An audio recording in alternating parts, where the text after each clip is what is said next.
secured the cooperation of the key men in every group, persons whose mere word carried authority to hundreds or thousands or hundreds of thousands of followers. They thus automatically gained the support of fraternal, religious, commercial, patriotic, social, and local groups, whose members took their opinions from their accustomed leaders and spokesmen, or from the periodical publications which they were accustomed to read and believe. At the same time, the manipulators of patriotic opinion made use of the mental cliches and emotional habits of the public to produce mass reactions against the alleged atrocities, the terror, and the tyranny of the enemy. It was only natural, after the war ended, that intelligent persons should ask themselves whether it was possible to apply a similar technique to the problems of peace.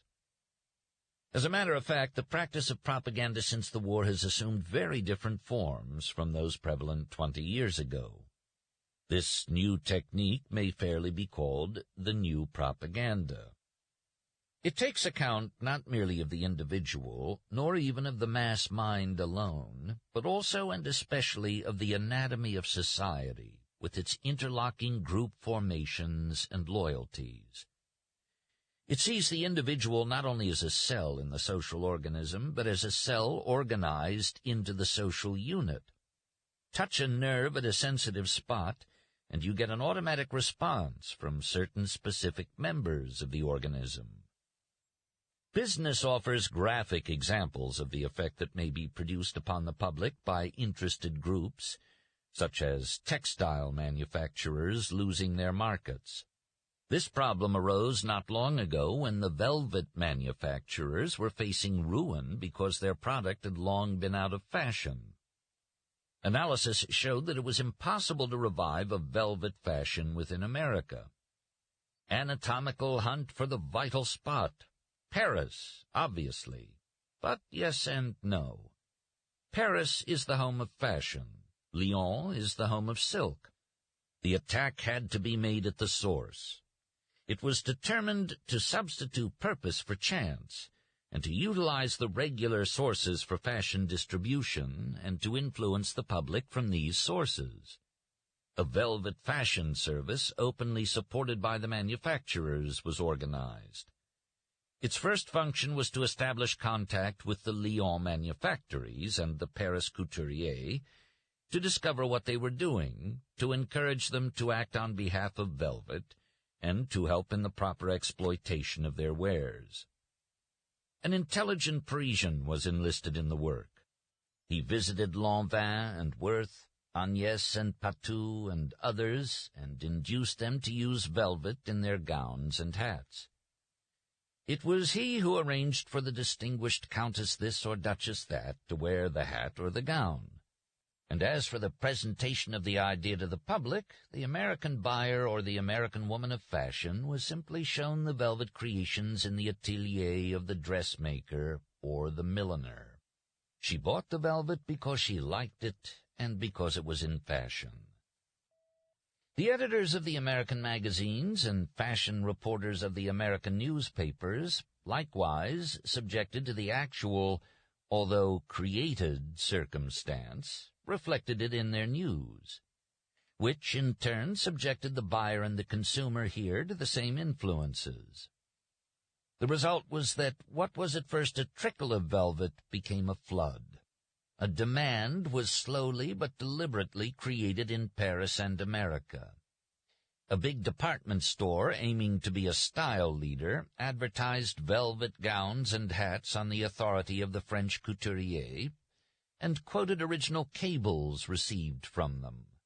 The echo of the new style was heard from hundreds of department stores throughout the country, which wanted to be style leaders too. Bulletins followed dispatches. The mail followed the cables, and the American woman traveler appeared before the ship news photographers in velvet gown and hat. The created circumstances had their effect. "Fickle fashion has veered to velvet," was one newspaper comment, and the industry in the United States again kept thousands busy.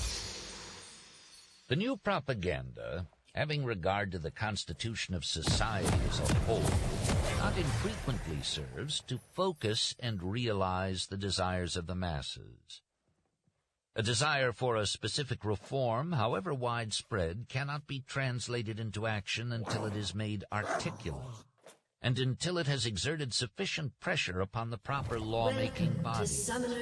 Millions of housewives may feel that manufactured foods deleterious to health should be prohibited, but there is little chance that their individual desires will be translated into effective legal form unless their half-expressed demand can be organized, made vocal, and concentrated upon the state legislature or upon the federal Congress in some mode which will produce the results they desire. Whether they realize it or not, they call upon propaganda to organize and effectuate their demand. But clearly it is the intelligent minorities which need to make use of propaganda continuously and systematically. In the active proselytizing minorities in whom selfish interests and public interests coincide lie the progress and development of America. Only through the active energy of the intelligent few can the public at large become aware of and act upon new ideas. Small groups of persons can and do make the rest of us think what they please about a given subject, but there are usually proponents and opponents of every propaganda, both of whom are equally eager to convince the majority.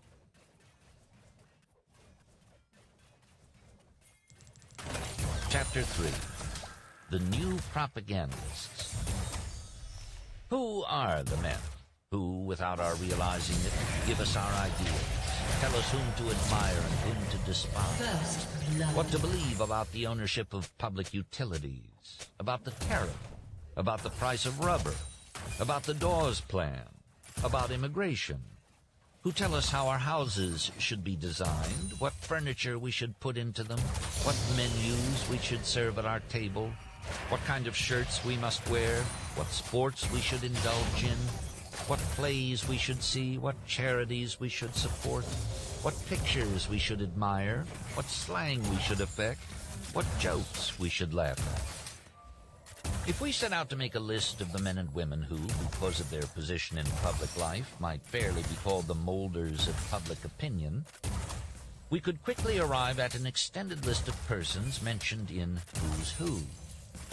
It would obviously include the President of the United States and the members of his cabinet, the senators and representatives in Congress, the governors of the 48 states, the presidents of the chambers of commerce in our 100 largest cities, the chairman of the boards of directors of our 100 or more largest industrial corporations, the president of many of the labor unions affiliated in the American Federation of Labor, the national president of each of the national professional and fraternal organizations, the president of each of the racial and language societies in the country, the 100 leading newspaper and magazine editors, the 50 most popular authors, the presidents of the 50 leading charitable organizations, the 20 leading theatrical or cinema producers, the 100 recognized leaders of fashion, the most popular and influential clergymen in the 100 leading cities,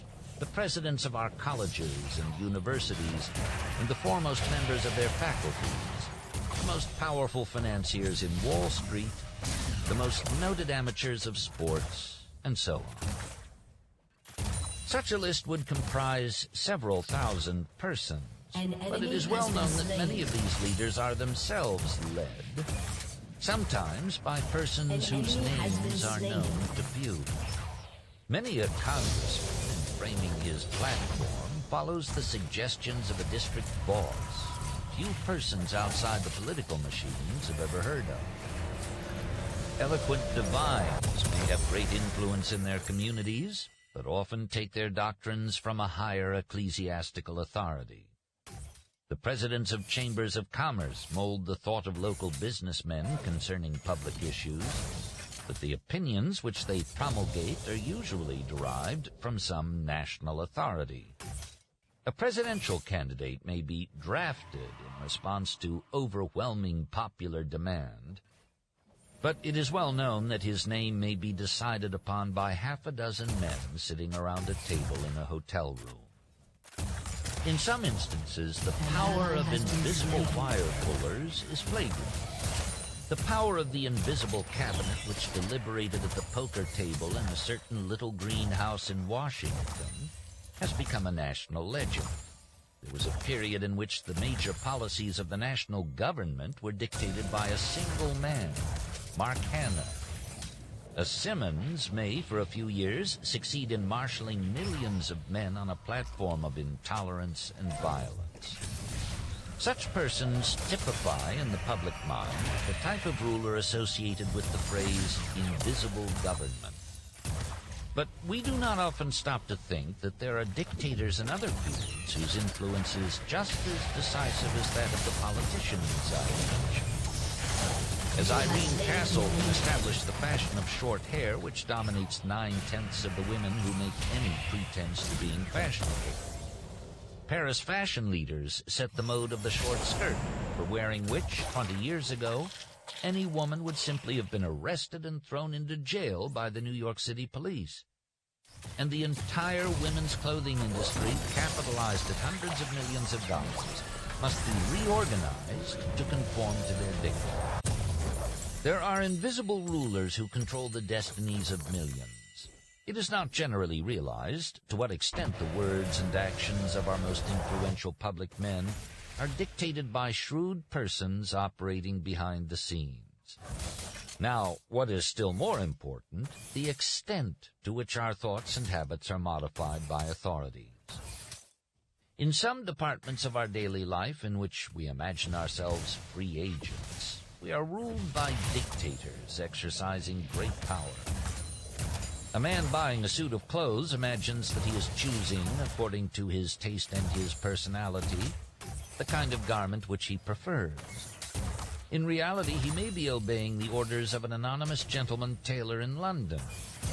This personage is the silent partner in a modest tailoring establishment, which is patronized by gentlemen of fashion and princes of blood. He suggests to British noblemen and others a blue cloth instead of gray, 2 buttons instead of 3, or sleeves a quarter of an inch narrower than last season. The distinguished customer approves of the idea. But how does this fact affect John Smith of Topeka? The gentleman tailor is under contract with a certain large American firm, which manufactures men's suits, to send them instantly the designs of the suits chosen by the leaders of London fashion. Upon receiving the designs with specifications as to color, weight, and texture, the firm immediately places an order with the cloth makers for several $100,000 worth of cloth. The suits made up according to the specifications are then advertised as the latest fashion. The fashionable men in New York, Chicago, Boston, and Philadelphia wear them. And the Topeka men, recognizing this leadership, does the same. Women are just as subject to the commands of invisible government as men. A silk manufacturer seeking a new market for its product suggested to a large manufacturer of shoes that women's shoes should be covered with silk to match their dresses. The idea was adopted and systematically propagandized. A popular actress was persuaded to wear the shoes. The fashion spread. The shoe firm was ready with the supply to meet the created demand. And the silk company was ready with the silk for more shoes. The man who injected this idea into the shoe industry was ruling women in one department of their social lives. Different men rule us in the various departments of our lives. There may be one power behind the throne in politics, another in the manipulations of the federal discount rate, and still another in the dictation of next season's dances. If there were a national invisible cabinet ruling our destinies, a thing which is not impossible to conceive of, it would work through certain group leaders on Tuesday for one purpose and through an entirely different set on Wednesday for another. The idea of invisible government is relative. There may be a handful of men who control the educational methods of the great majority of our schools. Yet, from another standpoint, every parent is a group leader with authority over his or her children. The invisible government tends to be concentrated in the hands of the few because of the expense of manipulating the social machinery which controls the opinions and habits of the masses. To advertise on a scale which will reach 50 million persons is expensive. To reach and persuade the group leaders who dictate the public's thoughts and actions is likewise expensive. For this reason, there is an increasing tendency to concentrate the functions of propaganda in the hands of the propaganda specialist. This specialist is more and more assuming a distinct place and function in our natural life. New activities call for new nomenclature. The propagandist who specializes in interpreting enterprises and ideas to the public, and in interpreting the public to promulgators of new enterprises and ideas, has come to be known by the name of Public Relations Council. The new profession of public relations has grown up because of the increasing complexity of modern life and the consequent necessity for making the actions of one part of the public understandable to other sectors of the public. It is due, too, to the increasing dependence of organized power of all sorts upon public opinion. Governments, whether they are monarchical, constitutional, democratic, or communist, depend upon acquiescent public opinion for the success of their efforts. And in fact, government is government only by virtue of public acquiescence. Industries, public utilities, educational movements, indeed all groups representing any concept or product, whether they are majority or minority ideas, succeed only because of approving public opinion. Public opinion is the unacknowledged partner in all broad efforts. The Public Relations Council, then, is the agent who, working with modern media of communications and the group formations of society, brings an idea to the consciousness of the public. But he is a great deal more than that. He is concerned with courses of action, doctrines, systems and opinions, and the securing of public support for them. He is also concerned with tangible things, such as manufactured and raw products. He is concerned with public utilities, with large trade groups, and associations representing entire industries. He functions primarily as an advisor to his client, very much as a lawyer does. A lawyer concentrates on the legal aspects of his client's business. A counsel on public relations concentrates on the public contacts of his client's business. Every phase of his client's ideas, products, or activities which may affect the public or in which the public may have an interest is part of his function. An ally has been slain. For instance, in the specific problems of the manufacturer, he examines the product, the markets, the way in which the public reacts to the product, the attitude of the employees to the public and towards the product, and the cooperation of the distribution agency. The Council on Public Relations, after he has examined all these and other factors, endeavors to shape the actions of his client so that they will bring the interest, the approval, and the acceptance of the public. The means by which the public is apprised of the actions of his client are as varied as the means of communication themselves, such as conversation, letters, the stage, the motion picture, the radio, the lecture platform, the magazine, the daily newspaper. The Council on Public Relations is not an advertising man, but he advocates advertising where that is indicated. Very often he is called in by an advertising agency to supplement its work on behalf of a client. His work and that of the advertising agency do not conflict with or duplicate each other. His first efforts are naturally devoted to analyzing his client's problems, making sure that what he has to offer the public is something which the public accepts or can be brought to accept. It is futile to attempt to sell an idea or to prepare the ground for a product that is basically unsound. For example, an orphan asylum is worried by a falling off in contributions and a puzzling attitude of indifference or hostility on the part of the public. The Council on Public Relations may discover upon analysis that the public, alive to modern sociological trends, subconsciously criticizes the institution because it is not organized on the new cottage plan. He will advise modification of the client in this respect. Or a railroad may be urged to put on a fast train for the sake of the prestige which it will lend to the road's name, and hence to its stocks and bonds. If the corset makers, for instance, wish to bring the product into fashion again, he would unquestionably advise that the plan was impossible, since women have definitely emancipated themselves from the old-style corset. Yet his fashion advisors might report that women might be persuaded to adopt a certain type of girdle, which eliminated the unhealthful features of the corset. His next effort is to analyze his public. He studies the groups which must be reached and the leaders to whom they approach these groups. Social groups, economic groups, geographical groups, age groups, doctrinal groups, language groups, cultural groups. All these represent his divisions through which, on behalf of his client, he may talk to the public. Only after this double analysis has been made and the results collated has the time come for the next step, the formulation of policies governing the general practice, procedure, and habits of the client in all those aspects in which he comes in contact with the public. And only when these policies have been agreed upon is it time for the fourth step.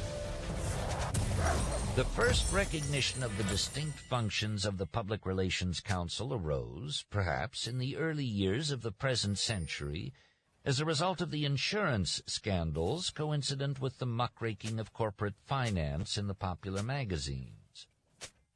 The interests thus attacked suddenly realized that they were completely out of touch with the public they were professing to serve, and required expert advice to show them how they could understand the public and interpret themselves to it.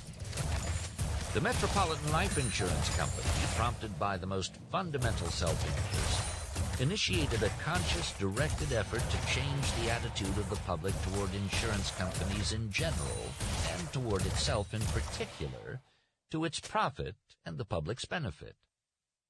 It tried to make a majority movement of itself by getting the public to buy its policy. It reached the public at every point of its corporate and separate existences. To communities, it gave health surveys and expert counsel. To individuals, it gave health creeds and advice. Even the building in which the corporation was located was made a picturesque landmark to see and remember. In other words, to carry on the associative process. And so this company came to have a broad general acceptance. The number and amount of its policies grew constantly as its broad contacts with society increased.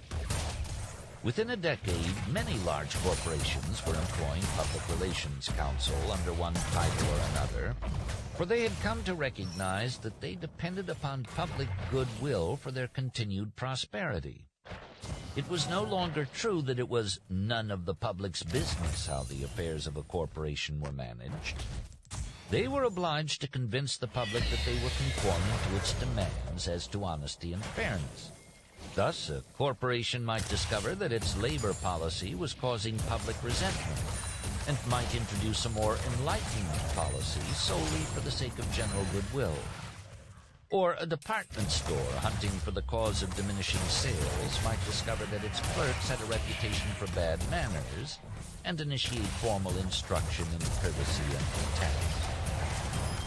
The public relations expert may be known as public relations director or counsel.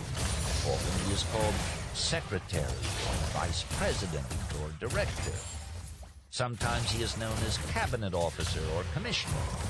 By whatever title he may be called, his function is well defined, and his advice has definite bearing on the conduct of the group or individual with whom he is working. Many persons still believe that the Public Relations Counsel is a propagandist and nothing else.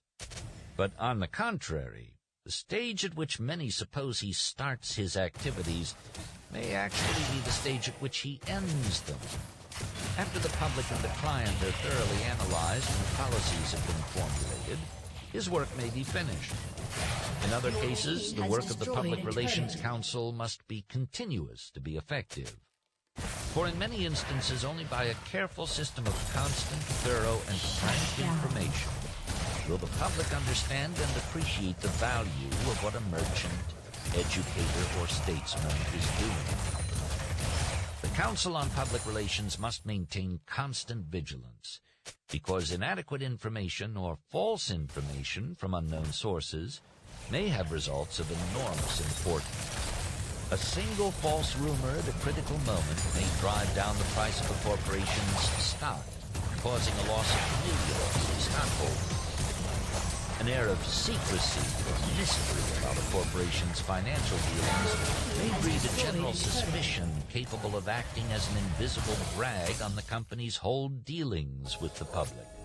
The Council on Public Relations must be in a position to deal effectively with rumors and suspicions, attempting to stop them at their source, counteracting them promptly with direct or more complete information through channels which will be most effective, or best of all, establish such relationships of confidence in the concern's integrity that rumors and suspicions will have no opportunity to take root.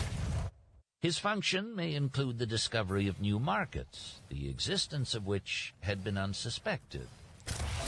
If we accept public relations as a profession, we must also expect it to have ideals and ethics.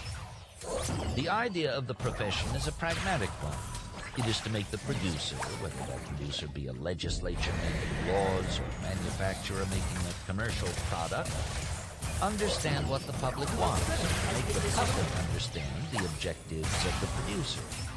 In relation to industry, the ideal of the profession is to eliminate the waste and the friction that result when industry does things or makes things which its public does not want, or when the public does not understand what is being offered it.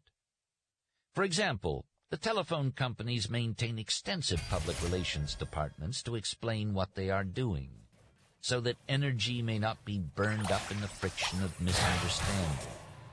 A detailed description, for example, of the immense and scientific care which the company takes to choose clearly understandable and distinguishable exchange names helps the public to appreciate the effort that is being made to give good service and stimulates it to cooperate by enunciating clearly. It aims to bring about an understanding between educators and educated, between government and people, between charitable institutions and contributors, between nation and nation. The profession of Public Relations Counsel is developing for itself an ethical code which compares favorably with that governing the legal and medical professions. In part, this code is forced upon the Public Relations Counsel by the very conditions of his work.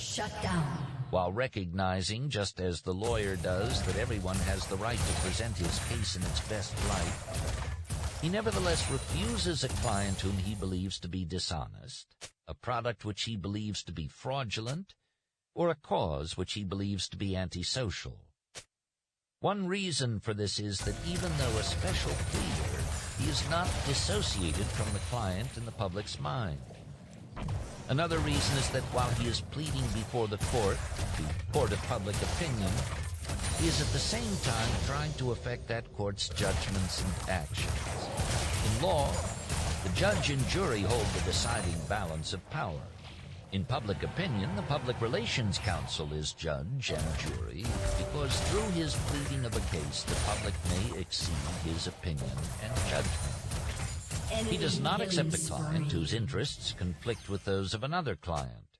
He does not accept a client whose case he believes to be hopeless or whose product he believes to be unmarketable. He should be candid in his dealings. It must be repeated that his business is not to fool or hoodwink the public. If he were to get such a reputation, his usefulness in his profession would be at an end. He is sending out propaganda material, it is clearly labeled as to source. The editor knows from whom it comes and what its purpose is, and accepts or rejects it on its merits as news.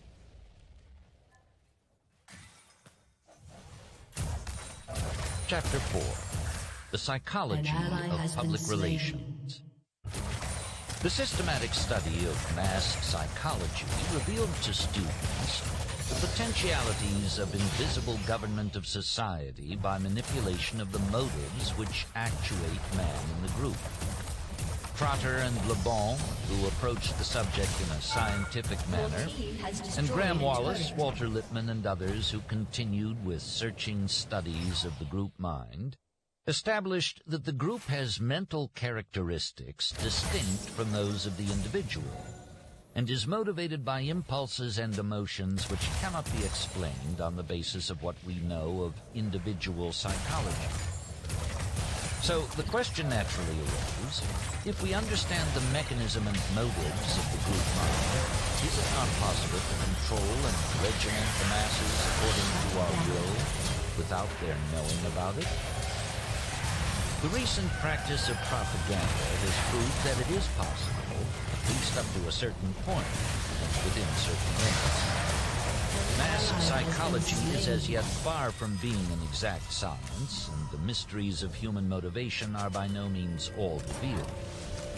But at least theory and practice have combined with sufficient success to permit us to know that in certain cases we can effect some change in public opinion with a fair degree of accuracy by operating a certain mechanism, just as the motorist can regulate the speed of his car by manipulating the flow of gasoline. Propaganda is not a science in the laboratory sense, but it is no longer entirely the empirical affair that it was before the advent of the study of mass psychology. It is now scientific in the sense that it seeks to base its operations upon definite knowledge drawn from direct observation of the group mind, and upon the application of principles which have been demonstrated to be consistent and relatively constant. The modern propagandist studies systematically and objectively the material with which he is working in the spirit of the laboratory. If the matter in hand is a nationwide sales campaign, he studies the field by means of a clipping service, or the corps of scouts, or by personal study at a crucial spot. He determines, for example, which features of a product are losing their public appeal, and in what new direction the public taste is veering. He will not fail to investigate to what extent it is the wife who has the final word in the choice of her husband's car, or of his suits and shirts. Scientific accuracy of results is not to be expected, because many of the elements of the situation must always be beyond his control. He may know with a fair degree of certainty that under favorable circumstances an international flight will produce a spirit of goodwill, making possible even the consummation of political programs. But he cannot be sure that some unexpected event will not overshadow this flight in the public interest, or that some other aviator may not do something more spectacular the day before. Even in his restricted field of public psychology, there must always be a wide margin of error. Propaganda, like economics and sociology, can never be an exact science, for the reason that its subject matter, like theirs, deals with human beings. If you can influence the leaders, either with or without their conscious cooperation, you automatically influence the group which they sway. But men do not need to be actually gathered together in a public meeting or in a street riot to be subject to the influences of mass psychology. Because man is by nature gregarious, he feels himself to be member of a herd, even when he is alone in his room with the curtains drawn. His mind retains the patterns which have been stamped on it by the group influences. A man sits in his office deciding what stocks to buy. He imagines, no doubt, that he is planning his purchases according to his own judgment. In actual fact, his judgment is a melange of impressions stamped on his mind by outside influences which unconsciously control his thoughts. If buys a certain railroad stock because it was in the headlines yesterday, and hence it is the one which comes most prominently to his mind, because he has a pleasant recollection of a good dinner on one of its fast trains, because it has a liberal labor policy, a reputation for honesty, because he has been told that J.P. Morgan owns some of its shares. Trotter and Le Bon concluded that the group mind does not think in the strict sense of the word. In place of thoughts, it has impulses, habits, and emotions. In making up its mind, its first impulse is usually to follow the example of a trusted leader. This is one of the most firmly established principles of mass psychology. It operates in establishing the rising or diminishing prestige of a summer resort, in causing a run on a bank or a panic on the stock exchange, in creating a bestseller or a box office success. But when the example of the leader is not at hand and the herd must think for itself, it does so by means of cliches, pat words, or images which stand for a whole group of ideas or experiences. Not many years ago, it was only necessary to tag a political candidate with the word interests to stampede millions of people into voting against him, because anything associated with the interests seemed necessarily corrupt. Recently, the word Bolshevik has performed a similar service for persons who wished to frighten the public away from a line of action. By playing upon an old cliché or manipulating a new one, the propagandist can sometimes swing a whole mass of group emotions. In Great Britain, during the war, the evacuation hospitals came in for a considerable amount of criticism because of the summary way in which they handled their wounded. It was assumed by the public that a hospital gives prolonged and conscientious attention to its patients.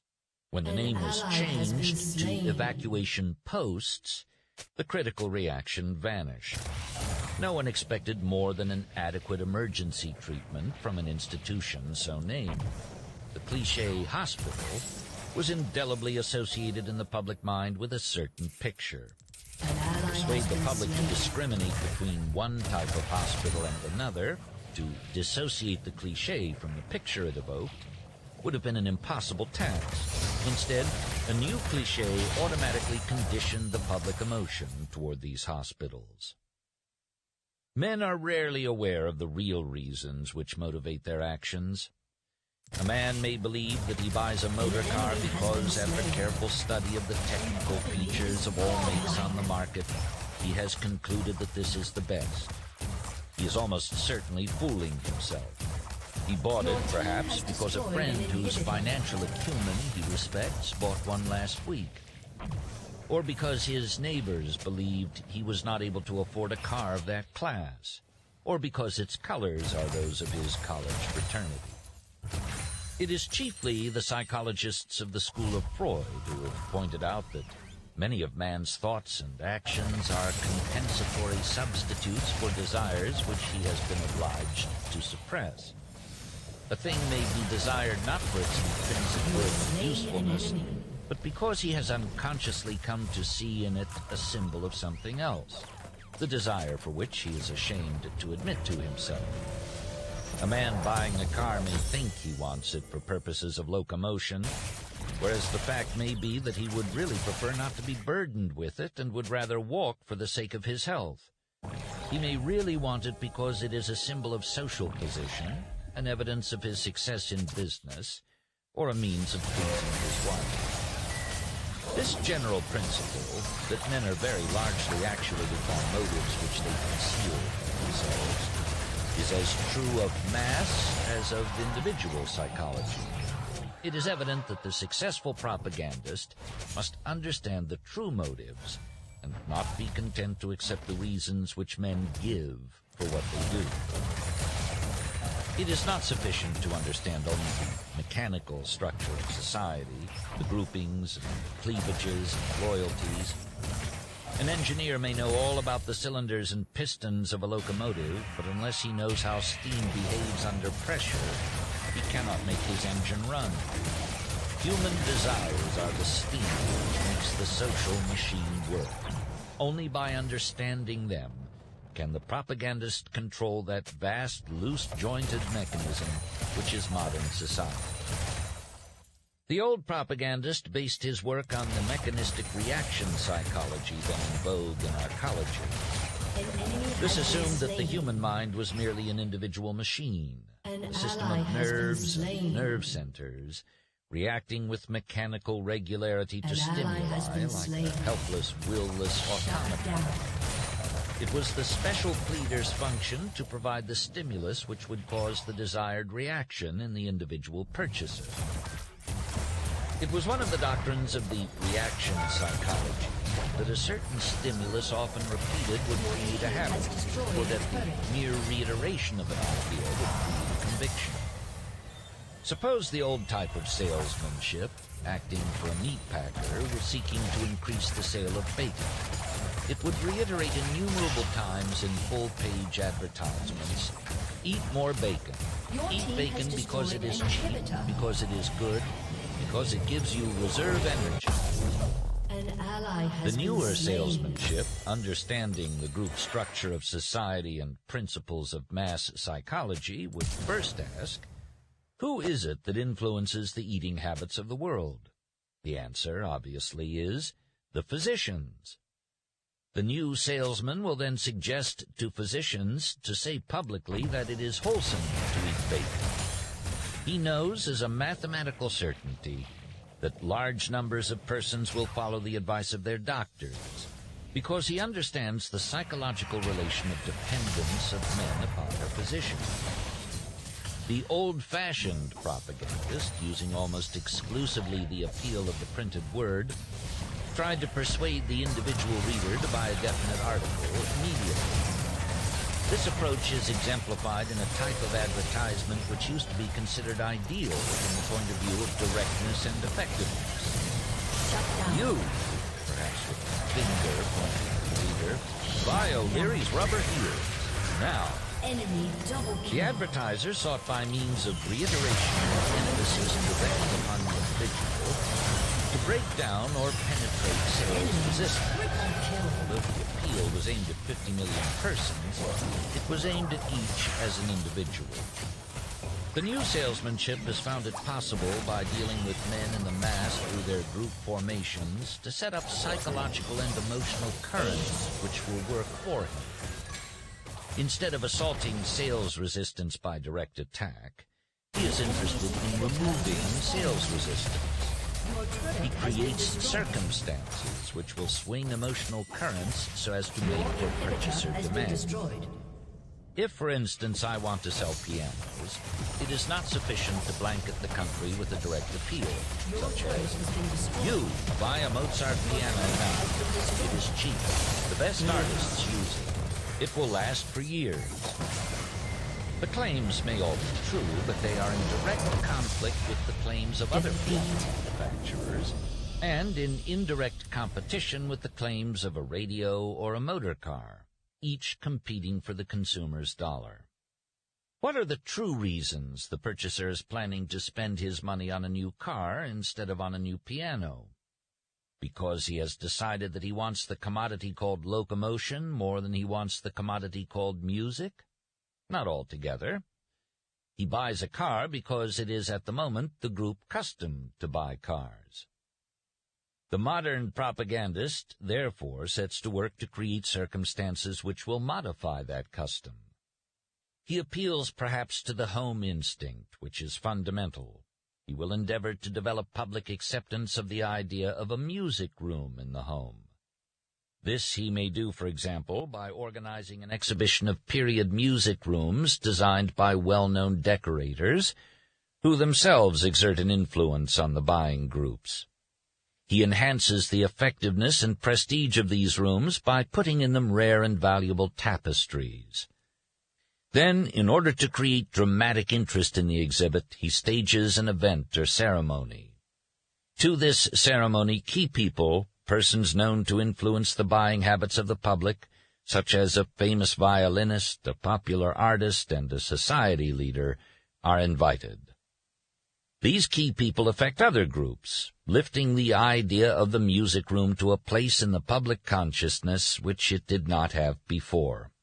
The juxtaposition of these leaders and the idea which they are dramatizing are then projected to the wider public through various publicity channels. Meanwhile, influential architects have been persuaded to make the music room an integral architectural part of their plans, with perhaps a specially charming niche in one corner for the piano. Less influential architects will, as a matter of course, imitate what is done by the men whom they consider masters of their profession. They, in turn, will implant the idea of the music room in the mind of the general public. The music room will be accepted because it has been made the thing, and the man or woman who has a music room or has arranged a corner of the parlor as a musical corner will naturally think of buying a piano. It will come to him as his own idea. Under the old salesmanship, the manufacturer said to the prospective purchaser, "Please buy a piano." The new salesmanship has reversed the process and caused the prospective purchaser to say to the manufacturer, "Please sell me a piano." The value of the associative process in propaganda is shown in connection with a large real estate development. To emphasize that Jackson Heights was socially desirable, every attempt was made to produce this associative process. A benefit performance of the Jitney Players was staged for the benefit of earthquake victims of Japan, under the auspices of Mrs. Astor and others. The social advantages of the place were projected. A golf course was laid out and a clubhouse planned. When the post office was opened, the Public Relations Council attempted to use it as a focus for national interest, and discovered that its opening fell coincident with a date important in the annals of the American Postal Service. This was then made the basis of the opening. When an attempt was made to show the public the beauty of the apartments, a competition was held among interior decorators for the best furnished apartment in Jackson Heights. An important committee of judges decided. This competition drew the approval of well-known authorities, as well as the interest of millions, who were made cognizant of it through newspaper and magazine and other publicity, with the effect of building up definitely the prestige of the development. One of the most effective methods is the utilization of the group formation of modern society in order to spread ideas. An example of this is the nationwide competitions for sculpture in ivory soap, open to school children in certain age groups as well as professional sculptors. A sculptor of national reputation found ivory soap an excellent medium for sculpture. The Procter & Gamble Company offered a series of prizes for the best sculpture in white soap. The contest was held under the auspices of the Art Center in New York City, an organization of high standing in the art world. School superintendents and teachers throughout the country were glad to encourage the movement as an educational aid for schools. Practice among school children as part of their art courses was stimulated. Contests were held between schools, between school districts, and cities. Ivory soap was adaptable for sculpturing in the homes because mothers saved the shavings and the imperfect efforts for laundry purposes. The work itself was clean. The best pieces are selected from the local competitions for entry in the national contest. This is held annually at an important art gallery in New York, whose prestige with that of the distinguished judges establishes the contest as a serious art event. In the first of these national competitions, about 500 pieces of sculpture were entered. In the third, 2,500, and in the fourth, more than 4,000.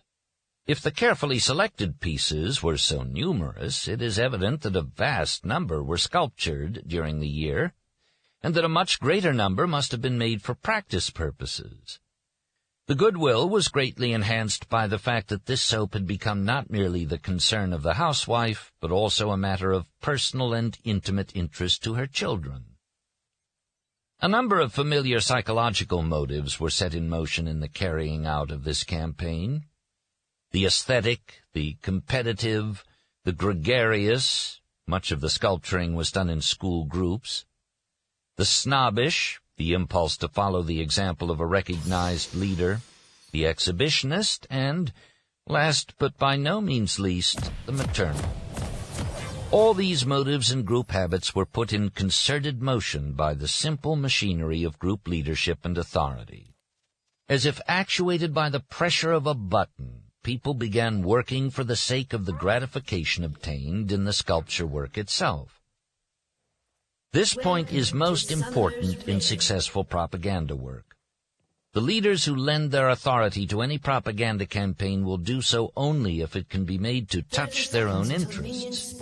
There must be a disinterested aspect of the propagandist's activities. In other words, it is one of the functions of the Public Relations Council to discover at what points his client's interests coincide with those of other individuals or groups.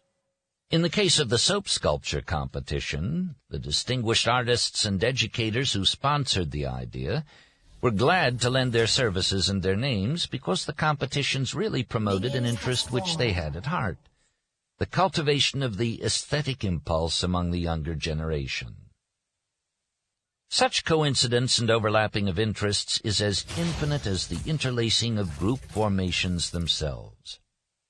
For example, a railway wishes to develop its business. The Council on Public Relations makes a survey to discover at what point its interests coincide with those of its prospective customers.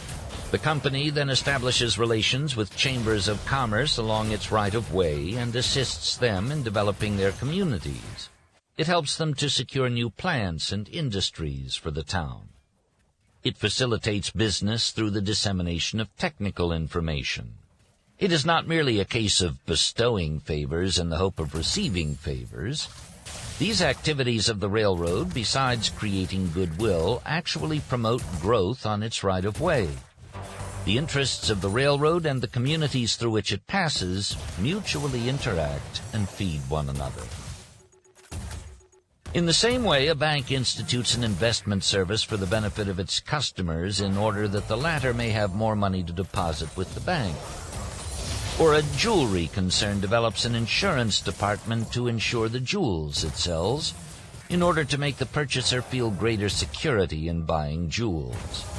Or a baking company establishes an information service suggesting recipes for bread to encourage new uses for bread in the home. The ideas of the new propaganda are predicated on sound psychology based on enlightened self-interest.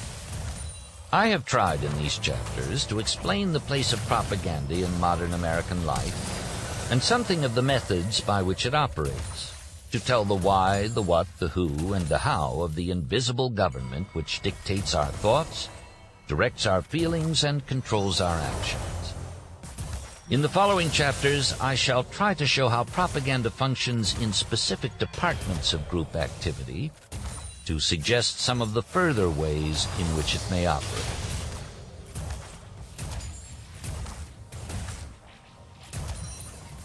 Chapter 5. Business and the Public. The relationship between business and the public has become closer in the past few decades. Business today is taking the public into partnership. A number of causes, some economic, others due to the growing public understanding of business and the public interest in business, have produced this situation. Business realizes that its relationship to the public is not confined to the manufacture and sale of a given product, but includes at the same time the selling of itself, of all those things for which it stands in the public mind. 20 or 25 years ago, business sought to run its own affairs regardless of the public. The reaction was the muckraking period, in which a multitude of sins were, justly and unjustly, laid to the charge of the interests. In the face of an aroused public conscience, the large corporations were obliged to renounce their contention that their affairs were nobody's business. If today big business were to seek to throttle the public, a new reaction similar to that of 20 years ago would take place, and the public would rise and try to throttle big business with restrictive laws. Business is conscious of the public's conscience. This consciousness has led to a healthy cooperation. Another cause for the increasing relationship is undoubtedly to be found in the various phenomena growing out of mass production. Mass production is profitable only if its rhythm can be maintained. That is, if it can continue to sell its product in steady or increasing quantity. The result is that while under the handicraft of small unit system of production that was typical a century ago, demand created the supply, today supply must actively seek to create its corresponding demand. A single factory, potentially capable of supplying a whole continent with its particular product, cannot afford to wait until the public asks for its product. It must maintain constant touch through advertising and propaganda with the vast public in order to assure itself the continuous demand, which alone will make its costly plant profitable. This entails a vastly more complex system of distribution than formerly. To make customers is the new problem. One must understand not only his own business, the manufacture of a particular product, but also the structure, the personality, the prejudices of a potentially universal public. Still another reason is to be found in the improvements in the technique of advertising, as regards both the size of the public which can be reached by the printed word and the methods of appeal. The growth of newspapers and magazines having a circulation of millions of copies, and the art of the modern advertising expert in making the printed message attractive and persuasive have placed the businessman in a personal relation with a vast and diversified public. Another modern phenomenon which influences the general policy of business is the new competition between certain firms and the remainder of the industry to which they belong. Another kind of competition is between whole industries in their struggle for a share of the consumer's dollar. When, for example, a soap manufacturer claims that his product will preserve youth, he is obviously attempting to change the public's mode of thinking about soap in general, a thing of grave importance to the whole industry. Or when the metal furniture industry seeks to convince the public that it is more desirable to spend its money for metal furniture than for wood furniture, it is clearly seeking to alter the taste and standards of a whole generation. In either case, business is seeking to inject itself into the lives and customs of millions of persons. Even in a basic sense, business is becoming dependent on public opinion. With the increasing volume and wider diffusion of wealth in America, thousands of persons now invest in industrial stocks. New stock or bond flotations upon which an expanding business must depend for its success can be effected only if the concern has understood how to gain the confidence and goodwill of the general public. Business must express itself and its entire corporate existence so that the public will understand and accept it. It must dramatize its personality and interpret its objectives in every particular in which it comes into contact with the community or the nation of which it is a part. An oil corporation, which truly understands its many-sided relation to the public, will offer that public not only good oil, but a sound labor policy. A bank will seek to show not only that its management is sound and conservative, but also that its officers are honorable both in their public and in their private life. A store specializing in fashionable men's clothing will express in its architecture the authenticity of the goods it offers. A bakery will seek to impress the public with the hygienic care observed in its manufacturing process, not only by wrapping its loaves in dust-proof paper and throwing its factory open to public inspection, but also by the cleanliness and attractiveness of its delivery wagons. A construction firm will take care that the public knows not only that its buildings are durable and safe, but also that its employees, when injured at work, are compensated. At whatever point a business enterprise impinges on the public consciousness, It must seek to give its public relations the particular character which will conform to the objectives which it is pursuing. Just as the production manager must be familiar with every element and detail concerning the materials with which he is working, so the man in charge of a firm's public relations must be familiar with the structure, the prejudices, and the whims of the general public, and must handle his problems with the utmost care. The public has its own standards and demands and habits. You may modify them, but you dare not run counter to them. You cannot persuade a whole generation of women to wear long skirts, but you may, by working through leaders of fashion, persuade them to wear evening dresses which are long in back. The public is not an amorphous mass which can be molded at will or dictated to. Both business and the public have their own personalities, which must somehow be brought into friendly agreement. Conflict and suspicion are injurious to both. Modern business must study on what terms the partnership can be made amicable and mutually beneficial.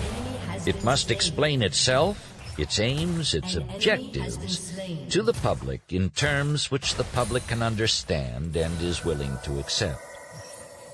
Business does not willingly accept dictation from the public. It should not expect that it can dictate to the public. While the public should appreciate the great economic benefit which business offers, thanks to mass production and scientific marketing, business should also appreciate that the public is becoming increasingly discriminative in its standards, and should seek to understand its demands and meet them. The relationship between business and the public can be healthy only if it is the relationship of give and take. It is this condition and necessity which has created the need for a specialized field of public relations. Business now calls in the Public Relations Council to advise it, to interpret its purpose to the public, and to suggest those modifications which may make it conform to the public demand. The modifications then recommended to make the business conform to its objectives and to the public demand may concern the broadest matters of policy or the apparently most trivial details of execution. It might, in one case, be necessary to transform entirely the lines of goods sold to conform to changing public demands. In another case, the trouble may be found to lie in such small matters as the dress of the clerks. A jewelry store may complain that its patronage is shrinking upwards because of its reputation for carrying high-priced goods. In this case, the Public Relations Council might suggest the featuring of medium-priced goods, even at a loss. Not because the firm desires a large medium-priced trade as such, but because out of 100 medium-priced customers acquired today, a certain percentage will be well-to-do 10 years from now. A department store, which is seeking to gather in the high-class trade, may be urged to employ college graduates as clerks or to engage well-known modern artists to design show windows or special exhibits. A bank may be urged to open a Fifth Avenue branch, not because the actual business done on Fifth Avenue warrants the expense, but because a beautiful Fifth Avenue office correctly expresses the kind of appeal which it wishes to make to future depositors. And, viewed in this way, it may be as important that the doorman be polite or that the floors be kept clean as that the branch manager be an able financier. Yet the beneficial effect of this branch may be canceled if the wife of the president is involved in a scandal. Big business studies every move which may express its true personality. It seeks to tell the public in all appropriate ways, by the direct advertising message and by the subtlest aesthetic suggestion, the quality of the goods or services which it has to offer. A store which seeks a large sales volume in cheap goods will preach prices day in and day out, concentrating its whole appeal on the ways in which it can save money for its clients. But a store seeking a high margin of profit on individual sales would try to associate itself with the distinguished and the elegant, whether by an exhibition of old masters or through the social activities of the owner's wife. The public relations activities of a business cannot be a protective coloring to hide its real aims. It is bad business as well as bad morals to feature exclusively a few high-class articles when the main stock is of medium grade or cheap, or the general impression given is a false one. A sound public relations policy will not attempt to stampede the public with exaggerated claims and false pretenses, but to interpret the individual business vividly and truly through every avenue that leads to public opinion. The New York Central Railroad has for decades sought to appeal to the public, not only on the basis of the speed and safety of its trains, but also on the basis of their elegance and comfort.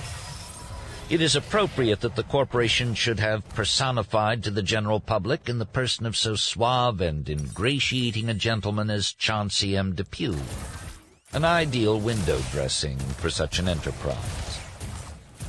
While the concrete recommendations of the Public Relations Council may vary infinitely according to individual circumstances, his general plan of work may be reduced to two types, which I might term continuous interpretation and dramatization by high-spotting.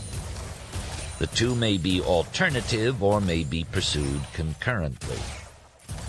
Continuous interpretation is achieved by trying to control every approach to the public mind in such a manner that the public receives the desired impression, often without being conscious of it. High-spotting, on the other hand, vividly seizes the attention of the public and fixes it upon some detail or aspect which is typical of the entire enterprise. When a real estate corporation which is erecting a tall office building makes it 10 feet taller than the highest skyscraper in existence, that is dramatization. Which method is indicated, or whether both be indicated concurrently, can be determined only after a full study of objectives and specific possibilities.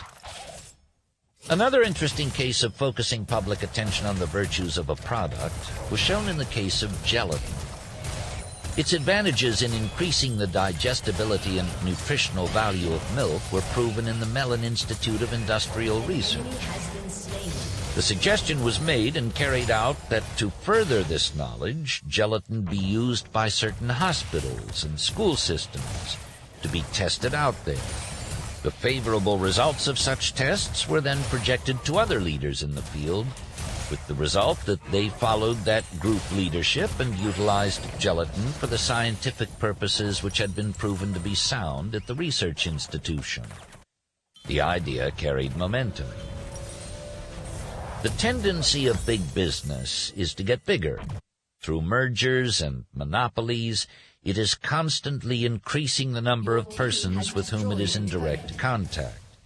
All this has intensified and multiplied the public relationships of business. The responsibilities are of many kinds. There is a responsibility to the stockholders, numbering perhaps 5 persons or 500,000, who have entrusted their money to the concern and have the right to know how the money is being used.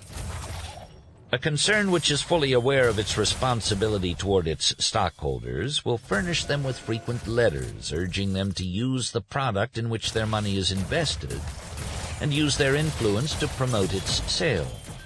It has a responsibility toward the dealer, which it may express by inviting him, at its expense, to visit the home factory. It has a responsibility toward the industry as a whole, which should restrain it from making exaggerated and unfair selling claims. It has a responsibility toward the retailer, and will see to it that its salesmen express the quality of the product which they have to sell. There is a responsibility toward the consumer, who is impressed by a clean and well-managed factory open to his inspection. And the general public, apart from its function as a potential consumer, is influenced in its attitude toward the concern by what it knows of that concern's financial dealings, its labor policy, even by the livableness of the houses in which its employees dwell. There is no detail too trivial to influence the public in a favorable or unfavorable sense. The personality of the president may be a matter of importance, for he perhaps dramatizes the whole concern to the public mind. It may be very important to what charities he contributes, in what civic societies he holds office. If he is a leader in his industry, the public may demand that he be a leader in his community.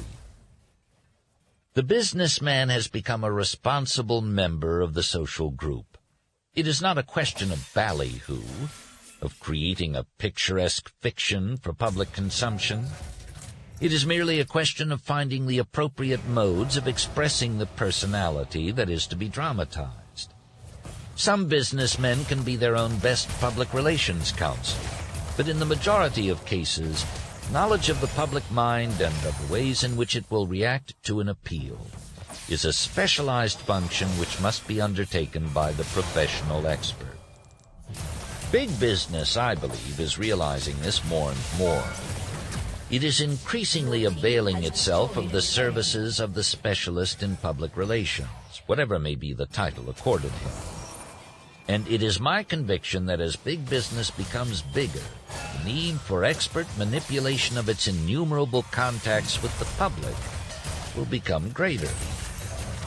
One reason the public relations of a business are frequently placed in the hands of an outside expert, instead of being confided to an officer of the company, is the fact that the correct approach to a problem may be indirect.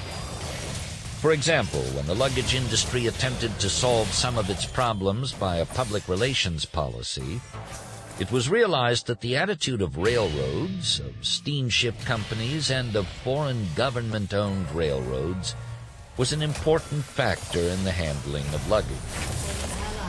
If a railroad and a baggage man, for their own interest, can be educated to handle baggage with more facility and promptness, with less damage to the baggage and less inconvenience to the passenger, if the steamship company lets down in its own interests its restrictions on luggage, if the foreign government eases up on its baggage costs and transportation in order to further tourist travel, then the luggage manufacturers will profit. The problem, then, to increase the sale of their luggage was to have these and other forces come over to their point of view. Hence, the public relations campaign was directed not to the public, who were the ultimate consumers, but to these other elements. Also, if the luggage manufacturer can educate the general public on what to wear on trips and when to wear it, he may be increasing the sale of men's and women's clothing, but he will at the same time be increasing the sale of his luggage. Propaganda, since it goes to basic causes, can very often be most effective through the manner of its introduction. A campaign against unhealthy cosmetics might be waged by fighting for a return to the washcloth and soap, a fight that very logically might be taken up by health officials all over the country, who would urge the return to the salutary and helpful washcloth and soap instead of cosmetics. The development of public opinion for a cause or line of socially constructive action may very often be the result of a desire on the part of the propagandist to meet successfully his own problem, which the socially constructive cause would further. And by doing so, he is actually fulfilling a social purpose in the broadest sense. Unstoppable. The soundness of a public relations policy was likewise shown in the case of a shoe manufacturer who made service shoes for patrolmen, firemen, letter carriers, and men in similar occupations.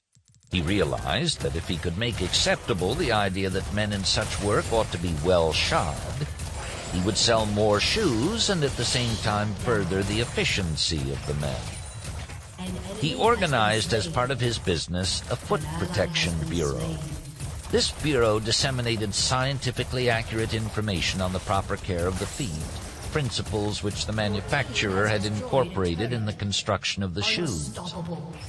The result was that civic bodies, police chiefs, fire chiefs, and others interested in the welfare and comfort of their men furthered the ideas his product stood for and the product itself, with the consequent effect that more of his shoes were sold more easily.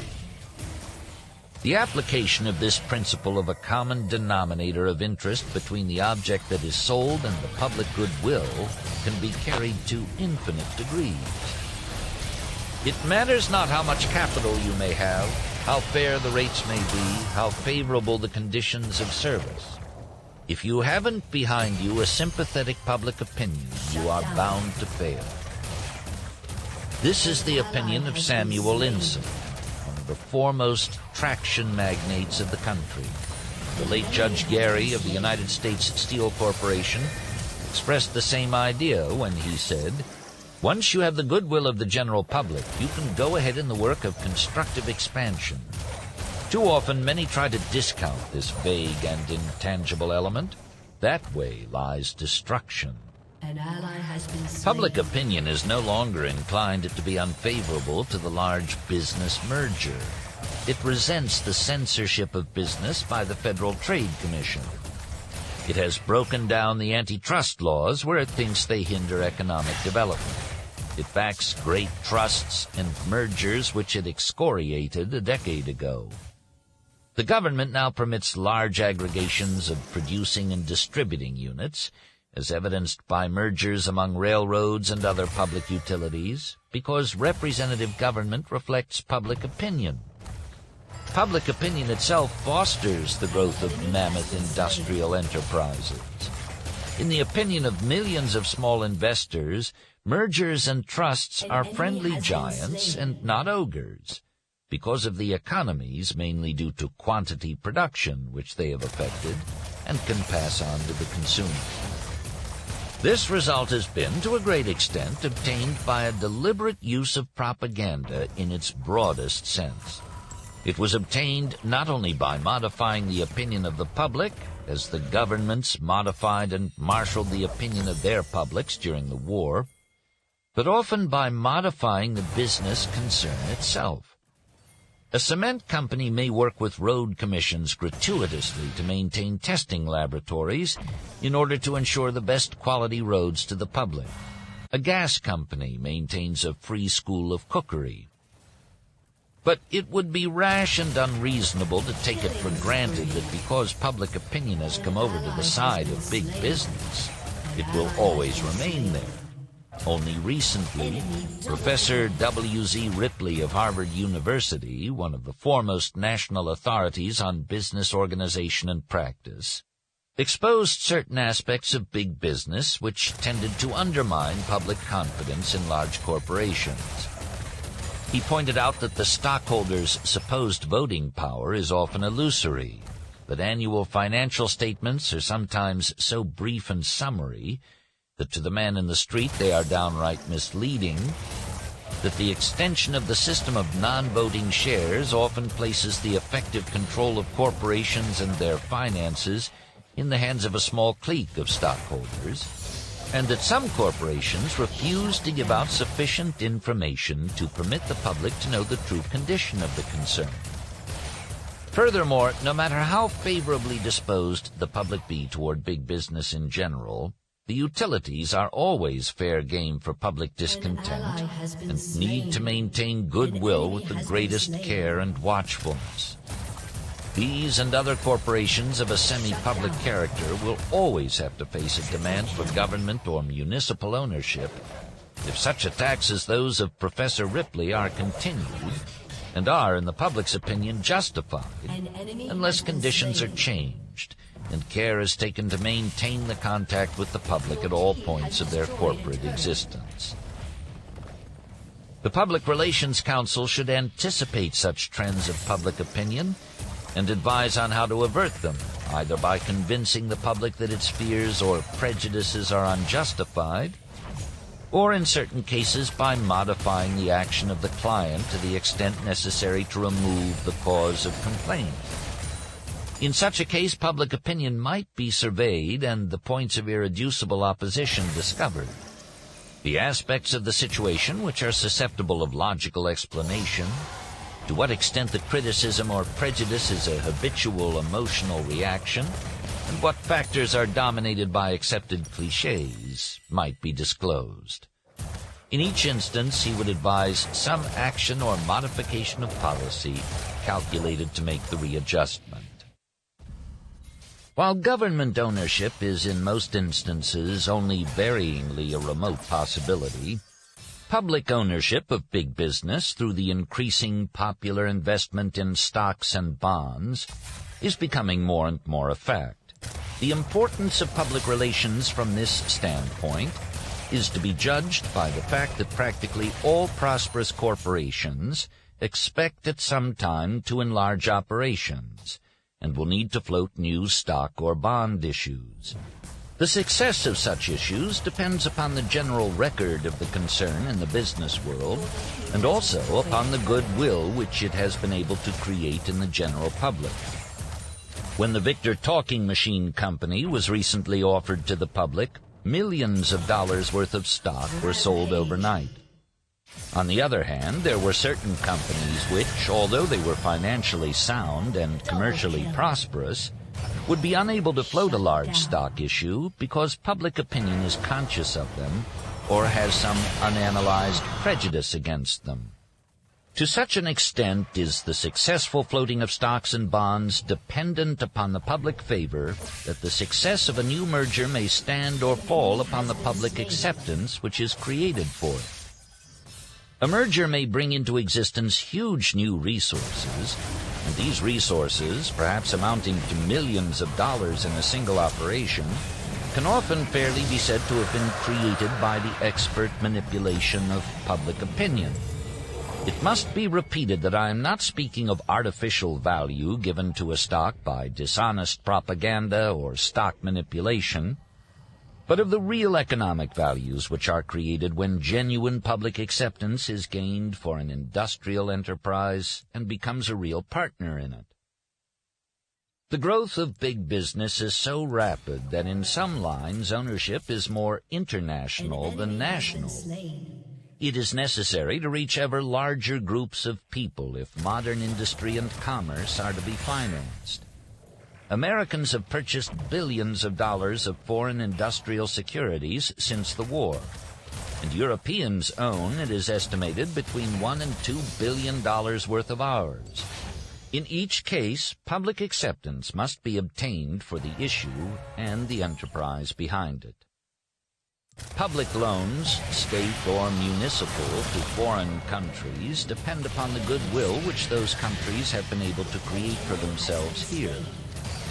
An attempted issue by an East European country is faring badly, largely because of unfavorable public reaction to behavior of members of the ruling family.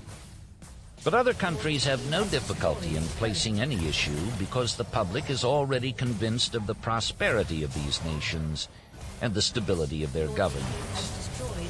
The new technique of Public Relations Counsel is serving a very useful purpose in business by acting as a complement to legitimate advertisers and advertising in helping to break down unfair, competitive, exaggerated, and over-emphatic advertising by reaching the public with the truth through other channels than advertising.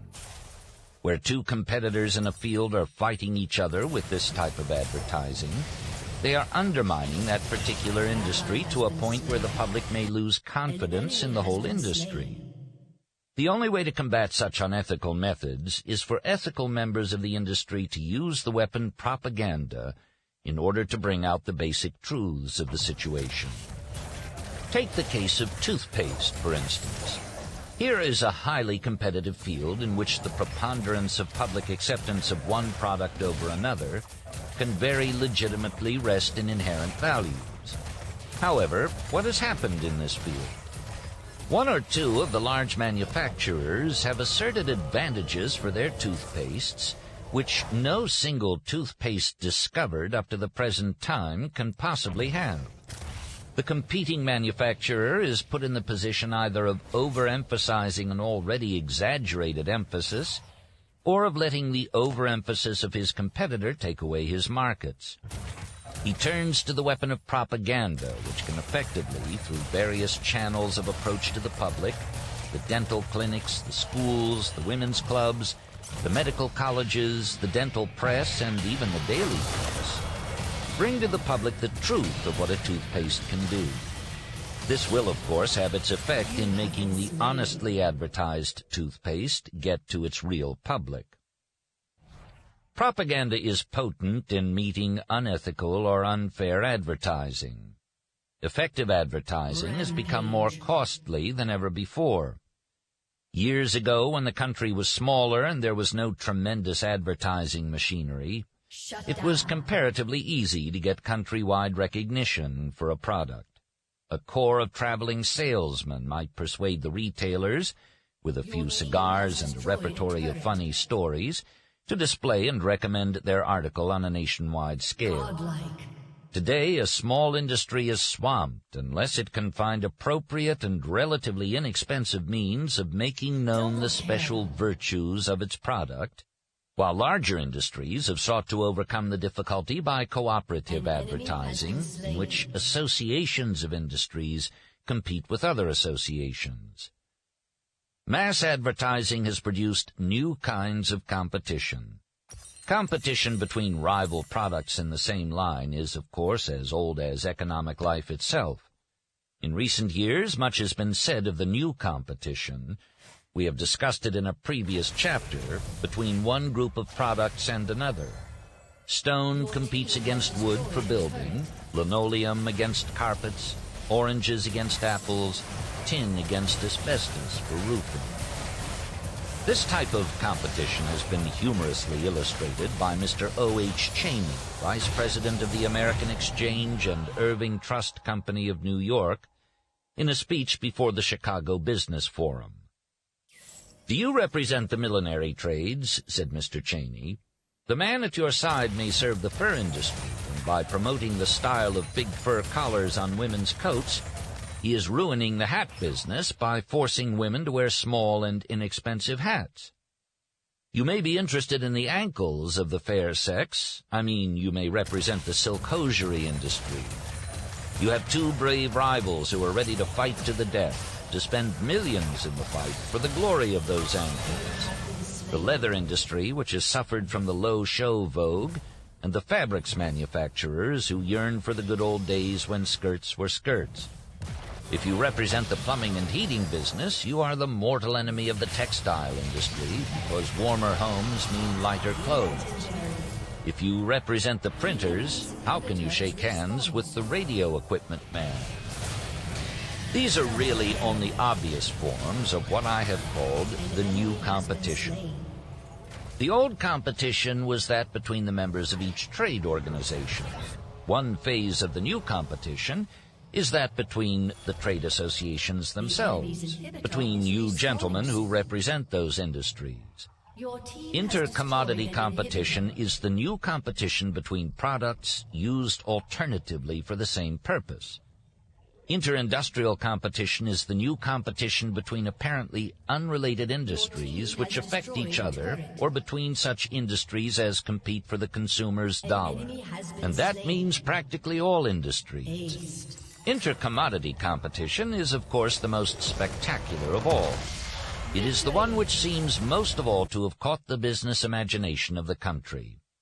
More and more businessmen are beginning to appreciate what inter-commodity competition means to them. More and more they are calling upon their trade associations to help them, because inter-commodity competition cannot be fought single-handed. Take the great war on the dining room table, for instance. 3 times a day, practically every dining room table in the country is the scene of a fierce battle in the competition. Shall we have prunes for breakfast? No, cry the embattled orange growers and the massed legions of pineapple canners. Shall we eat sauerkraut? Why not eat green olives, is the answer of the Spaniards. Eat macaroni as a change from potatoes, says one advertiser. And will the potato growers take this challenge lying down? The doctors and dietitians tell us that a normal, hard-working man needs only about 2,000 or 3,000 calories of food a day. A banker, I suppose, needs a little less. But what am I to do?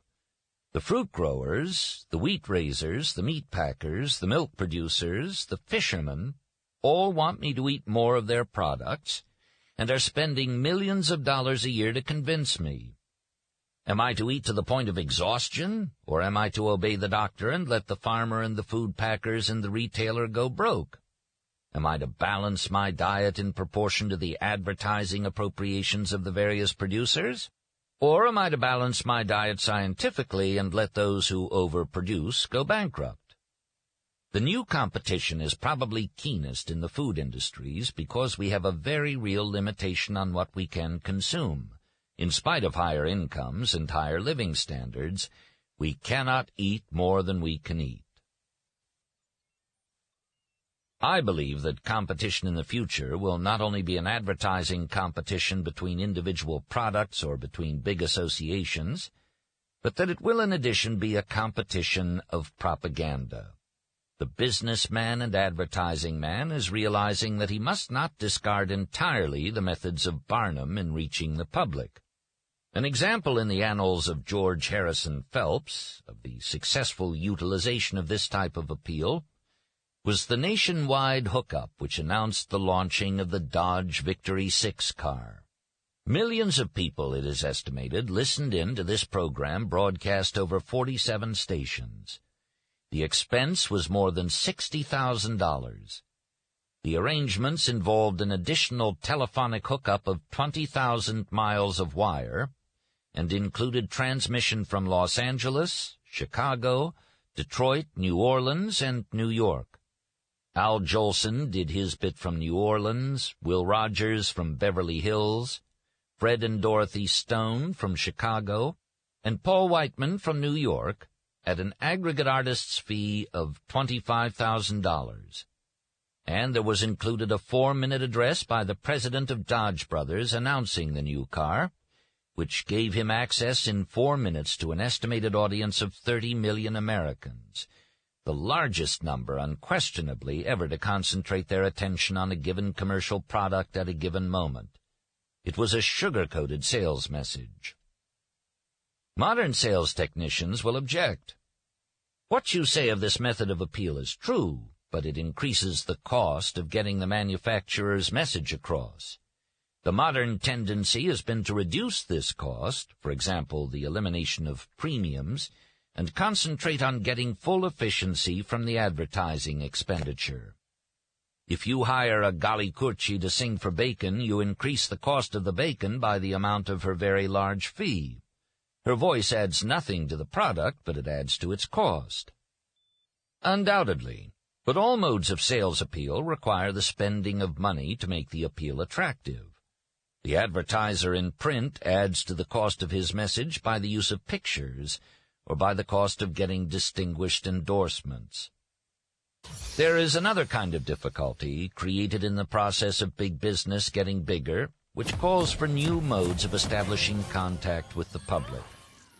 Quantity production offers a standardized product, the cost of which tends to diminish with the quantity sold. If low price is the only basis of competition with rival products similarly produced, there ensues a cutthroat competition which can end only by taking all the profit and incentive out of the industry. The logical way out of this dilemma is for the manufacturer to develop some sales appeal other than mere cheapness, to give the product in the public mind some other attraction, some idea that will modify the product slightly, some element of originality that will distinguish it from products in the same line.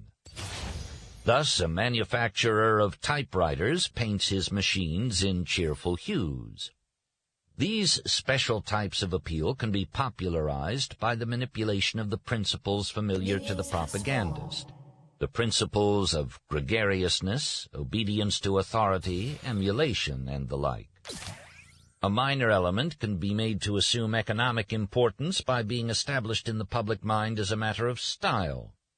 Mass production can be split up. Big business will still leave room for small business. Next to a huge department store, there may be located a tiny specialty shop, which makes a very good living. The problem of bringing large hats back into fashion was undertaken by a propagandist. The millinery industry 2 years ago was menaced by the prevalence of the simple felt hat, which was crowding out the manufacture of all other kinds of hats, and hat ornaments. It was found that hats could roughly be classified in 6 types.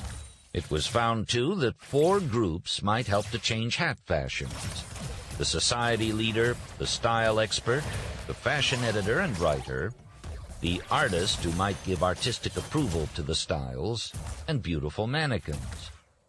The problem then was to bring these groups together before an audience of hat buyers.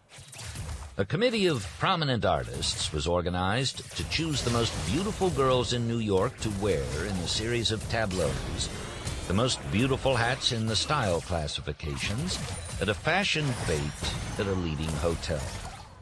A committee was formed of distinguished American women who, on the basis of their interest in the development of an American industry, were willing to add the authority of their names to the idea. A style committee was formed of editors of fashion magazines and other prominent fashion authorities who were willing to support the idea. The girls in their lovely hats and costumes paraded on the running board before an audience of the entire trade. The news of the event affected the buying habits not only of the onlookers, but also of the women throughout the country. The story of the event was flashed to the consumer by her newspaper, as well as by the advertisements of her favorite store. Broadsides went to the millinery buyer from the manufacturer.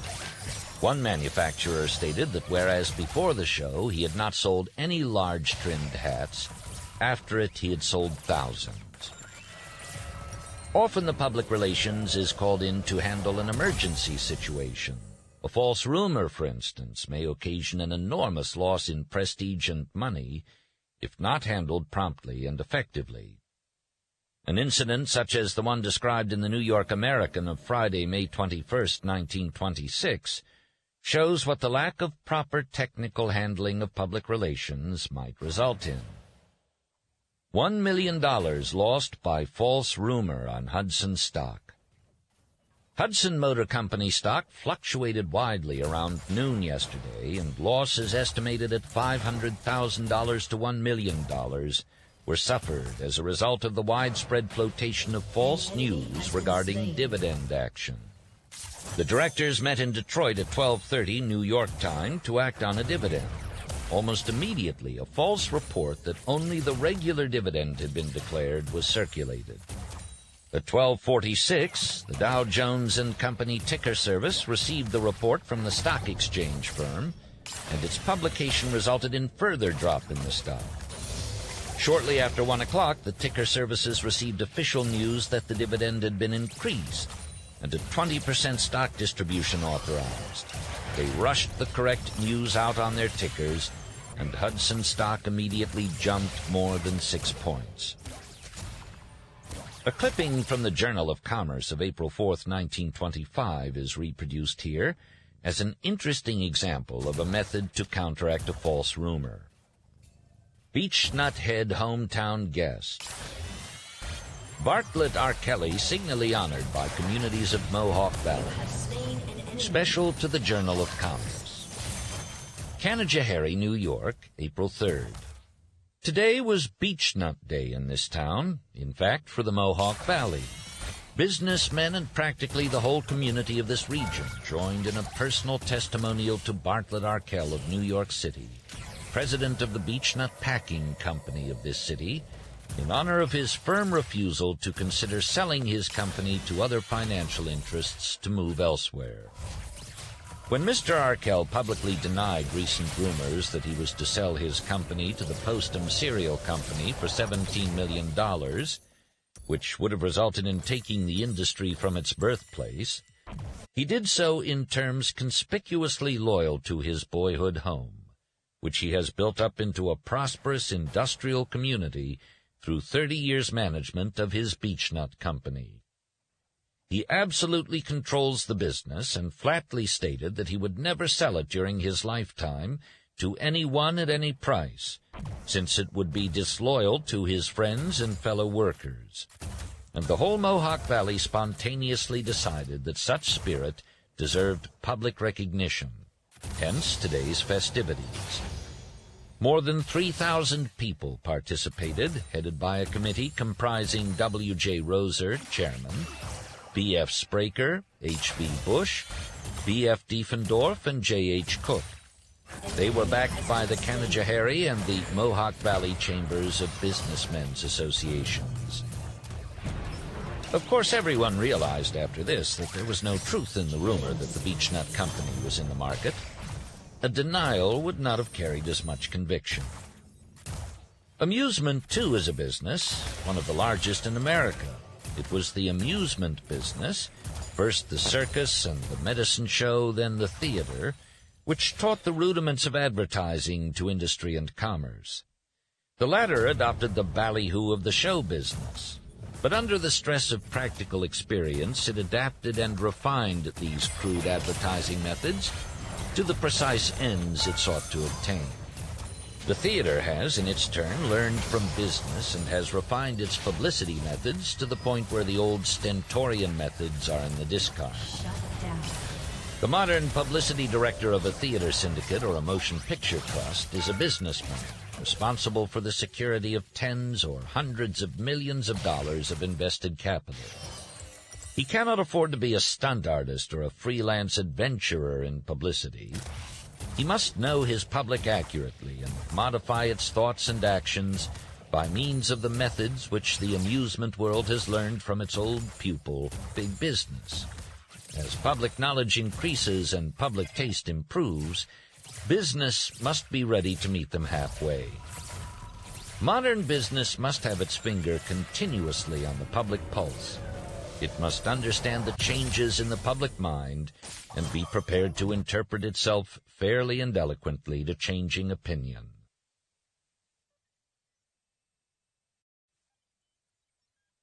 Chapter 6.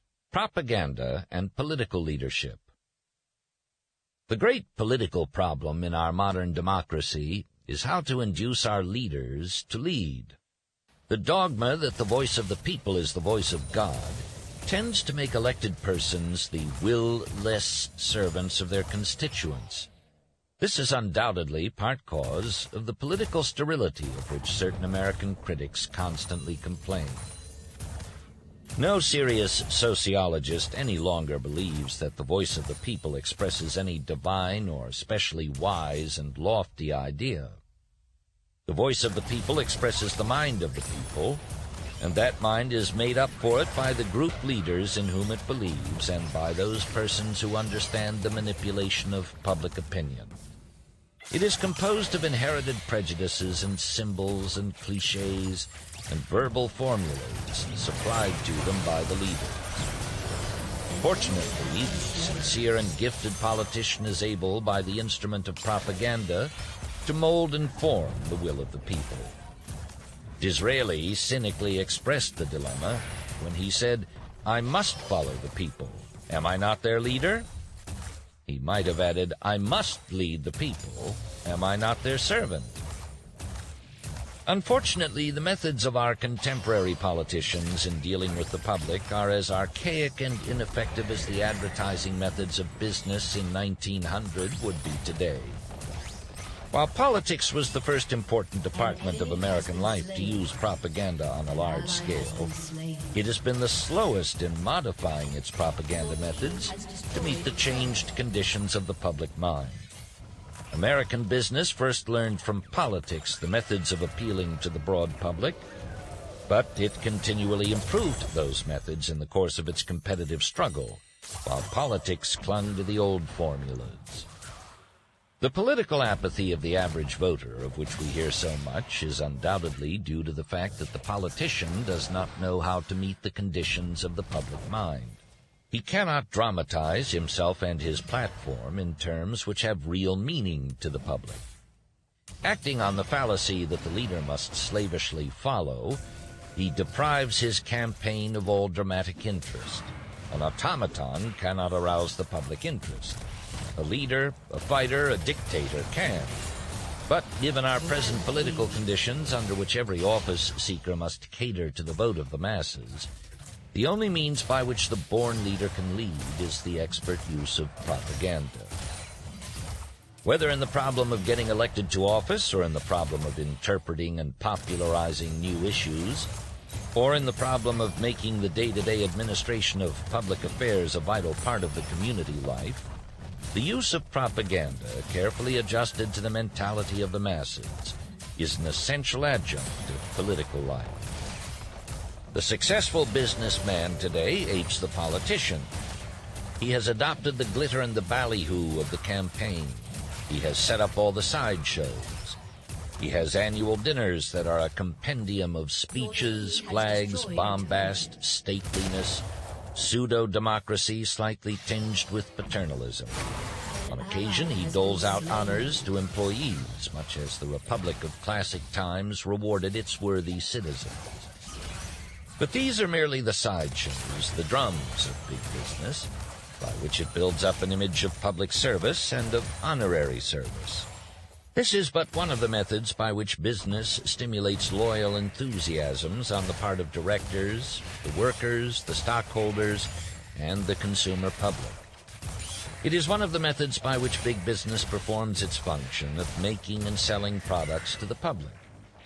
The real work and campaign of business consists of intensive study of the public, the manufacture of products based on this study, and exhaustive use of every means of reaching the public.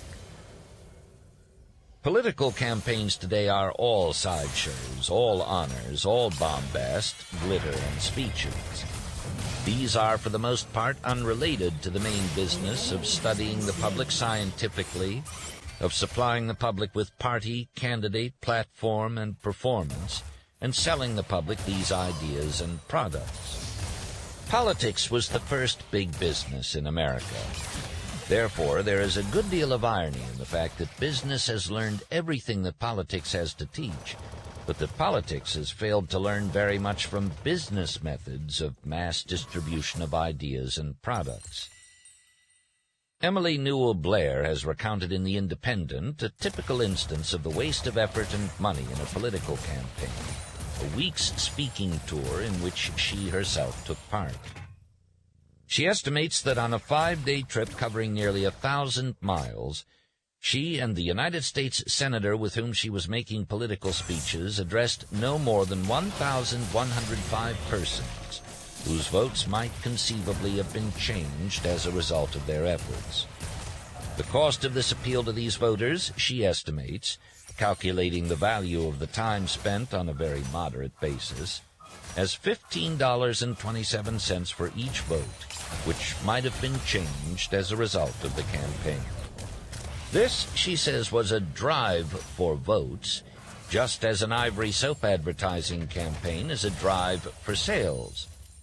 But, she asks, what would a company executive say to a sales manager who sent a high-priced speaker to describe his product to less than 1,200 people at a cost of $15.27 for each possible buyer? She finds it amazing that the very men who make their millions out of cleverly devised drives for soap and bonds and cars will turn around and give large contributions to be expended for vote-getting in an utterly inefficient and antiquated fashion. It is indeed incomprehensible that politicians do not make use of the elaborate business methods that the industry has built up. Because a politician knows political strategy, can develop campaign issues, can devise strong planks for platforms, and envisage broad policies, it does not follow that he can be given the responsibility of selling ideas to a public as large as that of the United States. Shut down. The politician understands the public. He knows what the public wants and what the public will accept. But the politician is not necessarily a general sales manager, a public relations counsel, or a man who knows how to secure mass distribution of ideas. Obviously, an occasional political leader may be capable of combining every feature of leadership. Just as in business, there are certain brilliant industrial leaders who are financiers, factory directors, engineers, sales managers, and public relations counsel all rolled into one. Big business is conducted on the principle that it must prepare its policies carefully, and that in selling an idea to the large buying public of America, it must proceed according to broad plans. The political strategist must do likewise. the entire campaign should be worked out according to broad basic plans. Platforms, planks, pledges, budgets, activities, personalities must be as carefully studied, apportioned, and used as they are when big business desires to get what it wants from the public. The first step in a political campaign is to determine the objectives and to express them exceedingly well in the current form, that is, as a platform. In devising the platform, the leader should be sure that it is an honest platform. Campaign pledges and promises should not be lightly considered by the public. They ought to carry something of the guarantee principle and money-back policy that an honorable business institution carries with the sale of its goods. The public has lost faith in campaign promotion. It does not say that politicians are dishonorable, but it does say that campaign pledges are written on the sand. Here, then, is one fact of public opinion of which the party that wishes to be successful might well take cognizance. To aid in the preparation of the platform, there should be made as nearly scientific an analysis as possible of the public and of the needs of the public. A survey of public desires and demands would come to the aid of the political strategist whose business it is to make a proposed plan of the activities of the parties and its elected officials during the coming terms of office. A big business that wants to sell a product to the public surveys and analyzes its market before it takes a single step either to make or to sell the product. If one section of the community is absolutely sold to the idea of this product, no money is wasted in reselling it to it. If, on the other hand, another section of the public is irrevocably committed to another product, no money is wasted on a lost cause.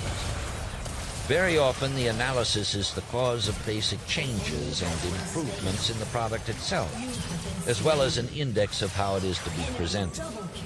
So carefully is this analysis of markets and sales made that when a company makes out its sales budget for the year, it subdivides the circulations of the various magazines and newspapers it uses in advertising and calculates with a fair degree of accuracy how many times a section of that population is subjected to the appeal of the company.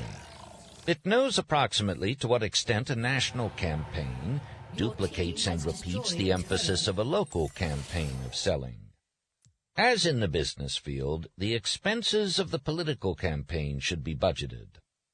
A large business today knows exactly how much money it is going to spend on propaganda during the next year or years. It knows that a certain percentage of its gross receipts will be given over to advertising, newspaper, magazine, outdoor, and poster, a certain percentage to circularization and sales promotion, such as house organs and dealer aids, and a certain percentage must go to the supervising salesmen who travel around the country to infuse extra stimulus in the local sales campaign.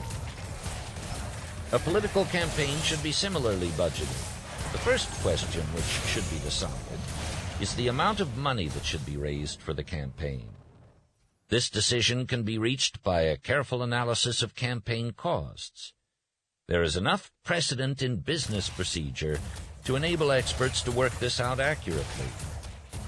Then the second question of importance is the manner in which money should be raised. It is obvious that politics would gain much in prestige if the money-raising campaign were conducted candidly and publicly, like the campaigns for the war funds. Charity drives might be made excellent models for political fund drives. The elimination of the little black bag element in politics would raise the entire prestige of politics in America, and the public interest would be infinitely greater if the actual participation occurred earlier and more constructively in the campaign. Again, as in the business field, there should be a clear decision as to how the money is to be spent. This should be done according to the most careful and exact budgeting, wherein every step in the campaign is given its proportionate importance and the funds allotted accordingly. Advertising in newspapers and periodicals, posters and street banners, the exploitation of personalities in motion pictures, In speeches and lecturers and meetings, spectacular events and all forms of propaganda should be considered proportionately according to the budget, and should always be coordinated with the whole plan. Certain expenditures may be warranted if they represent a small proportion of the budget, and may be totally unwarranted if they make up a large proportion of the budget. In the same way, the emotions by which the public is appealed to may be made part of the broad plan of the campaign. Unrelated emotions become maudlin and sentimental too easily, are often costly, and too often waste effort because the idea is not part of the conscious and coherent whole. Big business has realized that it must use as many of the basic emotions as possible. The politician, however, has used the emotions aroused by words exclusively. To appeal to the emotions of the public in a political campaign is sound. In fact, it is an indispensable part of the campaign. But the emotional content must, A, coincide in every way with the broad basic plans of the campaign and all its minor details, B, be adapted to the many groups of the public at which it is to be aimed, and C, conform to the media of the distribution of ideas. The emotions of oratory have been worn down through long years of overuse. Parades, mass meetings, and the like are successful when the public has a frenzied emotional interest in the event. The candidate who takes babies on his lap and has his photograph taken is doing a wise thing emotionally if this act epitomizes a definite plank in his platform. Kissing babies, if it's worth anything, must be used as a symbol for a baby policy. It must be synchronized with a plank in the platform. But the haphazard staging of emotional events without regard to their value as part of the whole campaign is a waste of effort, just as it would be a waste of effort for the manufacturer of hockey skates to advertise a picture of a church surrounded by spring foliage.